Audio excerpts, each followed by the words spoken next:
Hi. For a really long time, I was really frustrated about my inability to focus on any one thing. And it could be anything, not just school and not just work and not just hanging out with my family, but literally anything in my life. And I could just not seem to focus on anything. And it was so frustrating. And I knew that it was coming because of my ADHD. And it took me a really long time to come to realize why my ADHD struggles so hard in focusing on something and how I can work with both my brain and my ADHD to better focus in my day to day life and also better succeed in living my day to day life. And so I'm here to talk this through a little bit with you guys and to also help you hopefully come to realize more how your brain works and why your ADHD is the way it is, why your ADHD is the way it is, sorry, and also how you can work with it to better thrive in your day to day life. So let's just jump right into it. Um, so, the big idea for this is why ADHDers multitask. And I put quotations around that because ADHDers might seem like they can multitask, and they often tend to be doing that the majority of the time. But in reality, they can't actually multitask any better than anyone else, which is not good for anyone. Multitasking is not good in general. Um, or in fact, they can actually struggle even harder with multitasking because they can present as doing two things at once, but in reality, they're way easier to get distracted between the two things, and so they tend to do worse on all of them to a bigger extent than those who do not have ADHD.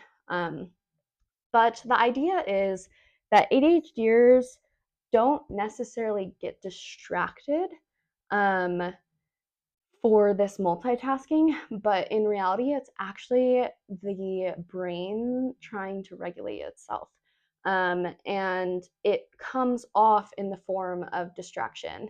And so, distraction is actually a symptom of this and is not actually the cause. So, if we think about it, as sort of like the brain possesses a set amount of energy bars, kind of like a battery. And neurotypical brains constantly tend to output 5 out of 10 of those energy bars, sorry. They constantly tend to output 5 out of 10 of those energy bars.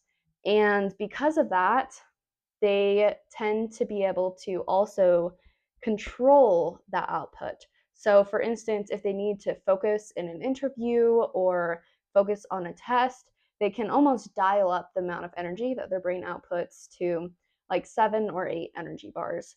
Or on the other end, if they want to relax or calm down so that they can sleep for the night, they can almost dial down the amount of energy their brain outputs to 1 or 2 energy bars. In contrast, ADHD brains tend to always be outputting 10 out of 10 of these energy bars. They tend to always be running in overdrive. And along with that, these brains also cannot control very well the amount of output that they put out, which means that they are always outputting 10 out of 10 energy bars, whether that's them trying to take a test or whether that's them trying to sleep. They're constantly outputting so much energy. And this forms in what looks like multitasking or distractibility, but in reality is the brain regulating itself. Because all of this energy, it has to go somewhere. If the energy is not being used and there's extra energy being output anyways, then this energy has to be used in some way. And most of the time, ADHDers don't even realize there's all this extra energy. And so the brain or the body regulates itself by expending this energy. And that often forms in what I like to lovingly call chaos. And that can be the form of, for like hyperactive ADHD, that would be jumping off the walls or talking really fast or doing impulsive decisions because this chaos forms externally. But with inattentive ADHD, it's often not being able to focus in a conversation or even focus in a lecture or not being able to understand what you're reading because your brain's not being able to like take in what it's reading because it's all over the place, or having a bajillion thought processes at a time. And that's because these symptoms come internally. And you can also have a mix of the two. Um, but essentially, that's the main gist of why ADHDers tend to be all over the place and be so easily distracted and not able to focus, and also why they tend to always look like they're multitasking. And so now the question is, what can you do about that as an ADHDer? So, to effectively manage the chaos or channel it into different routes that are more helpful, you need to first understand what this chaos tends to present as. And just as a little note, I'm going to say that chaos for each ADHDer presents differently in a lot of different ways. And so, the few options that are going to be talked about right now are ones that tend to be presented often in a lot of different people. But this is definitely not an exclusive list, just something to give you a little bit of um, a starting point to better understand and recognize where this chaos pops up in your life and how it looks like and what you can do to manage it. So, jumping into the list, I have multiple thought tracks.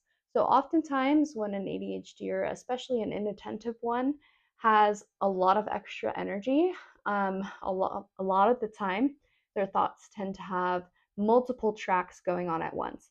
So, a very common example would be having a song playing in the back of your head 24/7 as you go throughout your life, or having a conversation that you are prepping for running in the back of your head as you're holding a completely different conversation. And so that's the idea, is that because your brain as an ADHDer has so much more energy, it actually has the ability to have these multiple thought tracks at once. And so it will do that because it needs to expend this energy somehow. And often for an inattentive ADHDer, that is by having these multiple thought tracks happening all the time, every day. And for my next list, I have topic jumping. Now, this is in reference to having a conversation with an ADHDer. If you've had a conversation with an ADHDer before, especially when they're super excited about something, or their energy that is constantly being expended is more of an external expenditure than an internal one, you can often tell that they struggle staying on one topic at a time. They tend to take a lot of little side tangents and kind of stick a pin in the topic you're going on and like tell you a little story or a really long story and then come back to it. And that topic jumping often is linked to the multiple thought tracks, because while they are holding a conversation with you, something that they're talking about with you or that you're talking about to them, like, triggered this whole entire thought process that's going in the back of their mind. And they end up jumping to something that to you seems completely unrelated, but in reality has a whole entire trace that you can probably trace all the way back to what you guys were talking about. But because of that, it seems related to them, so they bring it up. And so often you have a lot of topic jumping in conversations. And my third one is needing multiple sensory inputs. So, what I mean by this links very heavily back to the multitasking that we were talking about, because one of the biggest ways for your brain to regulate itself is by doing multiple things at once. And oftentimes that is including multiple sensory inputs. So, for example, like reading a book while doing the hula hoop. The hula hoop is more of a physical input and also gives the brain something to focus on that's repetitive. And reading the book is what they are fully, well, not fully, but more focused on. That's the bigger task and is more of an intellectual input. And so doing those two tasks together expends a lot more energy than just doing one. And so they would have a higher chance of doing those two together rather than each task individually. And then I have accidental eavesdropping. Now, this one is about what happens when your brain has extra energy and there's a lot going on in the room around you. Oftentimes, ADHDers are a lot more aware of what's going on in the room around them compared to a lot of other people because their brain has so much energy and they can't really filter out sounds. They're constantly getting a whole lot of input and their brain's constantly filtering through it. And because of that, they often know a lot of what's going on, especially conversations that's happening around them. And oftentimes they're not trying to eavesdrop, it's just something that happens because the conversation isn't necessarily a background conversation to them because the brain doesn't do very good at filtering it out. And it also is one that the brain wants to focus on also, along with the conversation they're having because focusing on two conversations at once also expends excess energy.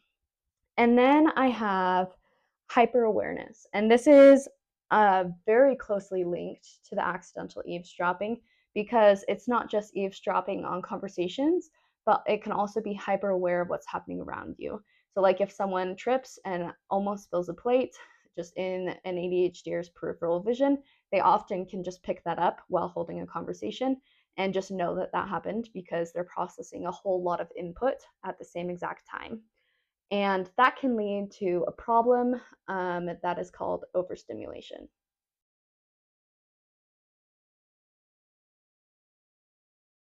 Overstimulation is a common problem with those who are neurodivergent.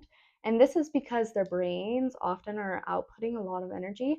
But as they're outputting a lot of energy, they're also receiving all of the input around them. And their brain doesn't often know how to filter that input. And that links back to why ADHDers are often so hyper aware of the room around them because the brain isn't filtering any of the input, it's actually registering all of that input. And because of that, oftentimes when someone is stressed or even has gone to a loud party or even just school every single day or work every single day, the brain can decide that they have had way too much input. And essentially, going back to the energy bars example, the brain is saying, hey, I am overloaded. I am overstimulated. I have right now 11 out of 10 energy bars that I am using right now. And essentially, having over the max amount is painful. And it's not a physical pain, it's more internal. Your brain hurts and it hurts to think and you tend to get really irritable and any sort of input is just painful. That is auditory input, that is tactile input, that is even intellectual input sometimes. And so oftentimes overstimulation can be a really big pain in both the literal and the metaphorical sense of the word. And so, because overstimulation is essentially too much input that causes the brain to overload, how you can help when you're overstimulated is to reduce that input and essentially cool down your brain. So, take away those extra bars of input that your brain is trying to deal with and allow it to cool back down to its normal energy levels, even if that is a higher amount of energy levels than most other people. And so, two of the biggest ways to do that is to add weight. So give your body and your brain something to focus on. So that actually doesn't just have to be weight, that can also be a taste or a texture. So oftentimes, like a cold ice cube or something sour for taste, or temperature would also be a cold ice cube, or something warm, like a warmed up heating pad, or even just weight itself, like a weighted stuffed animal or just anything, a weighted blanket. Um, and essentially, adding that allows your brain to focus on something. It gives it a higher chance of filtering out the input that it is getting. But the best way to help with overstimulation is to add noise canceling or basically any sensory canceling. So, oftentimes, that's changing into comfier clothes. When you're overstimulated, your clothes will start to be itchy or irritable, or even your hair. You can feel every single hair on your head and it just drives you insane, especially because you can't just remove your hair most of the time. So changing into comfier clothes, but also putting on noise canceling headphones or even the loop earplugs, or even just going into a quiet room. And another sensory reducer is just turning off the lights. So turning on a lantern in the corner if you need some light, just having that dimmer light can be really, really helpful. And so I know that sometimes when I'm really overstimulated, I try to go into a dark room and just lay on the floor. Just lay on the floor with something weighted on my stomach and just breathe.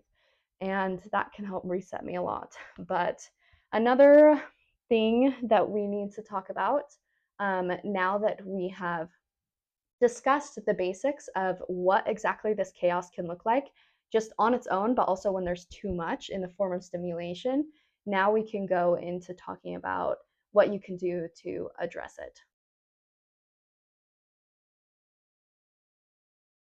So, as a reminder, most of the time for ADHDers, multitasking is a way that their brain is using the excess energy that it is producing. And so it's not a distraction because they would be distracted either way. It's a regulation. It's the brain trying to expend that excess energy so that it can focus. But it's constantly expending that excess energy, and so it's constantly struggling to focus.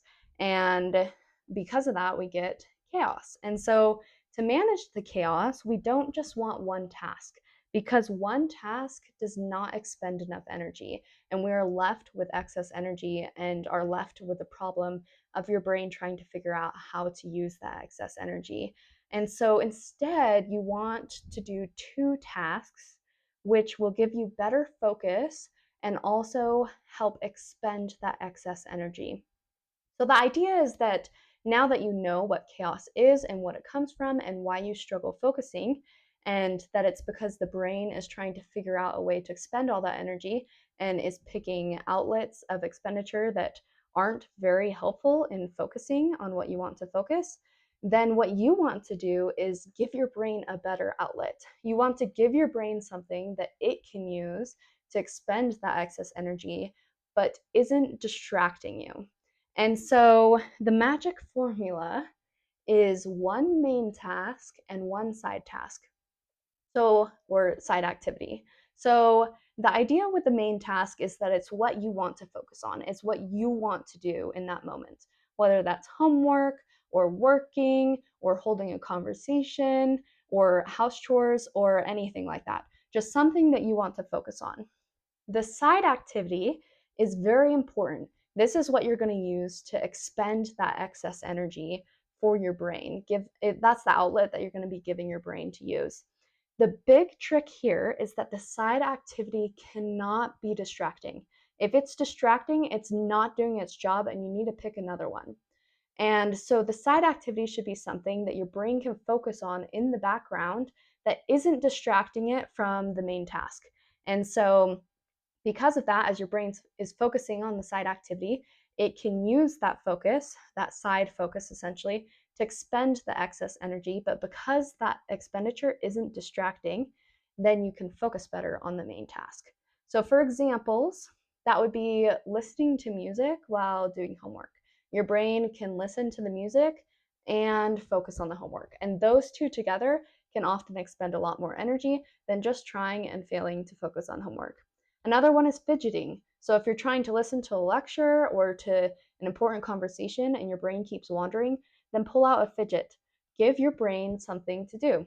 And a fidget is a physical outlet and hopefully not very distracting. And so you can give your brain that second outlet, so that it can expend that excess energy in the way of fidgeting instead of getting distracted. And that's basically the idea on this one. And so you want to make sure that you have the one main task and the one side activity, with the side activity not being distracting.